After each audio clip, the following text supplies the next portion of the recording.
Former Union Railways Minister Pawan Bansal facing a taint in the railways recruitment scam, and that railway ministry is barely 100 meters from where I'm standing. At this point of time, Pawan Bansal is the Congress party candidate from Chandigarh. This despite the fact that Manish Tiwari, Information and Broadcasting Minister, just a day earlier said tainted ministers, tainted leaders should not be given a ticket. He said the Congress party should not get trapped in legalese. The Congress party should focus on perception, and perception at this point of time is extremely important. Javed, winnability as far as the Congress party, Pawan Bansal, according to the Congress party, and they are very clear about it, it's while winnability is one aspect of the story, the second part is, according to the Congress, he is not corrupt, there's no FIR, there is no charge sheet, in fact he's a prosecution witness.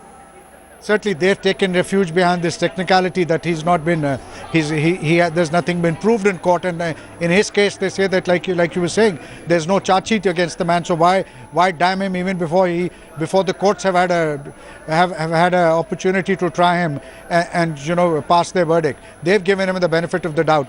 That's the technicality behind which they are hiding, but the rationale behind why all these people are being given a ticket is that is their winnability. The Congress can do with every seat that it can possibly win, and that's why they are choosing to look the other side.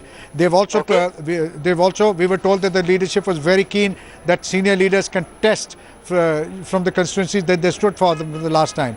But in the case of Rita Bahugna will contest from Lucknow, but Raj Babbar has been allowed to shift. Now the big question is, what happens to the likes of Mr. Chidambaram and Mr.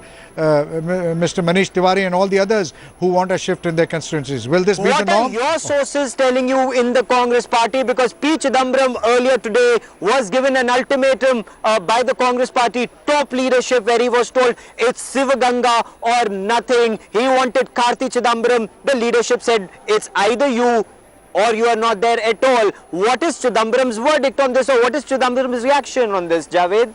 Look, we have no official reaction from Mr. Chidambaram, and I'm not so sure whether the finance minister was given an ultimatum by the leadership. They may want him to contest from Sivganga, but it's quite another thing giving him an ultimatum, and so I'm not so sure about that. But certainly there is no blanket clearance on people shifting from one constituency to the other. It will probably be case by case basis, depending yet again on the winnability factor. Okay, and Raj Babbar, Agra was his bastion. He did extremely well, even in adjoining Firozabad, winning Agra and Firozabad. But now he's being shifted to Ghaziabad. Raj Babbar's stock is high. The Congress seems to think that he can win even from Ghaziabad. Yes, that's a principle that most political parties appear to be as far as celebrities are concerned. They believe that celebrities can win you one seat, a particular seat at one time, but most of them are not able to spend that much of time in their constituencies, so they find it easier to shift them around, because given the celebrity quotient, they stand a good chance of winning from some other constituency as well, because these are not home constituencies. Neither is Muradabad, where Mohammad Azharuddin contested and won in 2009, nor was Firozabad, where Raj Babbar defeated Dimple Yadav. So okay. He contested once from Agra, once from Fatehpur Sikri, and now this time from Ghaziabad. Okay, now when we talk about Pawan Bansal, we talk about tainted leaders. Let's also spend a moment and talk about what leaders practice and what they preach. The Association for Democratic Reforms has done some number crunching, and we are putting out those numbers for you on your television screen. Whether it's the Congress or the BJP, as Javed Ansari was just pointing out, the two parties not very different. What does the Congress say in public? Well, Rahul Gandhi, the Congress party vice president, said ordinance protecting criminal netas should be torn up and thrown away. That was public posturing. What is it that the Congress party is doing? This is an analysis of the first list of the Congress party. 25% Congress candidates in its first list have a criminal background.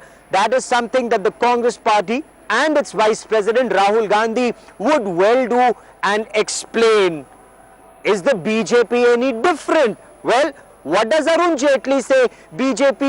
He's very senior BJP leader, was leader of opposition in the Rajya Sabha earlier. He said that Parliament oppose bill protecting criminal netas, send it to standing committee.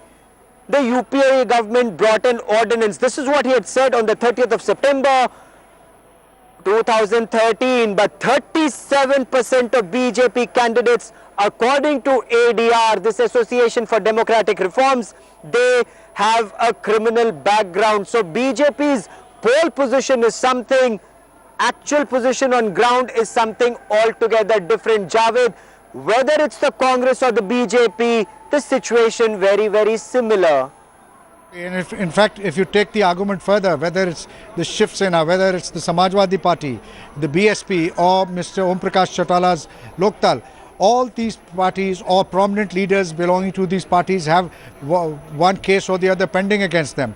Yet all of them seem to seek refuge behind the technicality. The charges are mere charges, still proven guilty, and therefore these people should be allowed to represent, should be allowed to contest, and if they win, they should be allowed to represent their constituencies in Parliament.